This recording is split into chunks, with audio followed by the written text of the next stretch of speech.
Hey guys, Eddie back with Couch Talk. Welcome back to the show. If it's your first time with me, as always, welcome to the show, guys. Please hit like, please hit subscribe below, turn your notifications on, follow me, and I will earn your viewership 100%.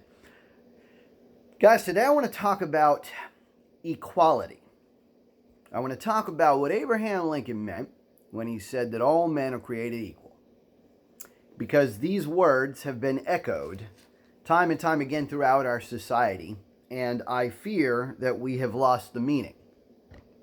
So I want to drill in on what this truly means. Now, one of the things that I notice is that as I have had conversations with my friends, family, political rivals, this notion of equality keeps on coming up. When we discuss things like critical race theory, when we discuss things like systemic racism, when we discuss things like Obamacare, single-payer health care options, the idea of free market versus socialism, this notion of equality keeps coming up. And what I note is that usually among the left, there is this sort of nebulous, pervasive thought that we ought to be all seeking this magical equality. And they're not wrong. They're just wrong about what equality means. What equality means is equality of opportunity, not equality of outcome. What Abraham Lincoln was talking about is that all men are created equal under the law.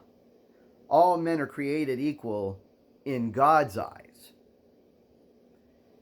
Not all men are created equal in every facet of reality, right?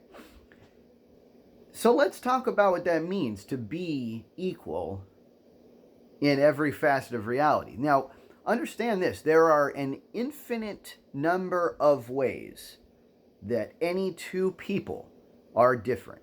Any two cultures, any two communities, any two states, any two nations. There's an infinite number of ways that they will be different.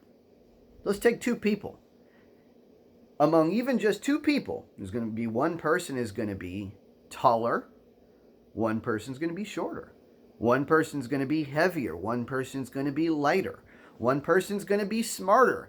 And there are tons of different types of intelligence too. So there's going to be people that are smarter musically and smarter with raw computational power, and there's going to be people that are smarter creatively, and there's going to be people smarter socially, and there's going to be people, you could go on. Just intellect alone has an infinite number of differences that will be unequal between two people. One person may have a different skin color. One person may have a different wealth. One person may have a different social standing or social status. One person may have a different eyesight. One person may have a different attractiveness. One person may have different levels of eloquence, education. One person may have different amounts of family ties. One person may have different mental health, biochemistry, metabolism. There's an infinite number of ways that any two people are going to be different. They are not equal. They're equal under the law. They're equal in the eyes of God, but they're not equal, okay? So to achieve true equality, this magical equality that I often hear is our goal, is not possible. It's not possible. I wish it were sometimes, but and most of the time I don't. I don't think people realize what that would look like. And if, as I ask my friends and my political rivals what they think that looks like, largely they're talking about wealth. Mostly it's socioeconomic. And when they give me their vision of what it might look like if we were all truly equal, most of the time that's what it means. It's usually a type of ammunition to gear up toward wealth redistribution, right? But, think about how complicated it would be to actually achieve that. And even if we did, in seconds, it would be unequal again, because some people will start to compete again. And with all of the other natural differences that normally exist, that competition is going to lead to disparities. There's going to be somebody who's smarter, someone who's dumber. So if you put them both in the same job, even if you were to somehow equalize wealth across the board, and then equalize the wages people get across the board, and then equalize the same job title, the same work that everybody's, which of course this doesn't, already you've already gotten to a point where, if everybody holds the title of astrophysicist consultant at NASA, well then who's going to collect our garbage? Who's going to man our convenience stores, right? Obviously, you can't give everybody the same job. Now, you could give everybody the exact same wage, the exact same salary, or you could give people all different salaries, and then as people achieve wealth, you could just take it all away from them, give it to the government, have the government take out a little finder's fee or commission or active facility fee, and then redistribute it evenly across the entire world. But then, of course, you have removed any incentive for those who work harder to work harder. That's another place that we are all unequal. In my life, I've been a manager most of my life. That's where I spent most of my time. And there is a dramatic difference from one person to the next in work ethic. Most of that's learned from their family. There's a dramatic difference from one person to the next in how they were raised. How do you equalize that?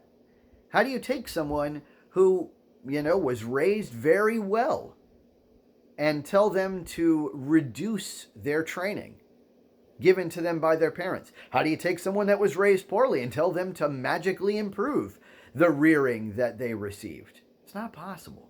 It's not possible. But even if you could do it,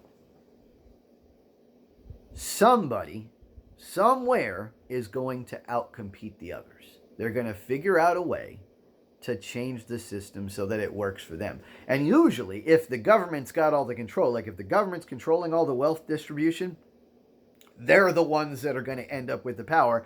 They're the ones where all it takes is one tyrant, and they're going to outcompete everybody. They're going to have all of the wealth distribution under their supervision, and then they're going to be like, you know what? Everyone is equal, but some are more equal than others, right? The classic Animal Farm line. That's just how it goes. Guys, and here's the other problem, right? What does true equality look like? Now, have you ever tried to equalize a situation where, let's say you've got somebody who's a millionaire, right? And someone who makes, $50,000 a year. Someone makes, $2 million a year, right? Now, how do you equalize those? Now, unfortunately, usually what happens isn't that the person who's making $50,000 a year gets pushed up to the point where they're making $2 million a year. That's not what happens. What happens is the person who's making $2 million a year gets shunted down to the point where they're making $50,000 a year. What happens is the government will end up decreeing that there's a minimum amount of money with which we need to live our lives. And anything above that is excess. Anything above that probably goes to the government, right? Because why do we need it? Oh, the government needs it for whatever they're going to do, for environmental concerns or for Social Security or what have you. Guys, it's just not possible. And competition is healthy. Competition is a healthy thing. Now, should there be safeguards? Absolutely. That's what antitrust laws are for. There are more safeguards, and unions are a style of safeguard. There's a ton of them. But competition is a healthy thing, and a free market economy is a healthy thing. And it starts with the assumption that humans will naturally compete, which is true. Any of the other forms of government, like socialism, communism, they all start with the concept that humans aren't going to compete, and that's just a falsehood from the start. On paper, it looks great, but in reality, it just doesn't work. Guys, let me know what you think about this below. Post your comments. We'll talk about it more on Couch Talk.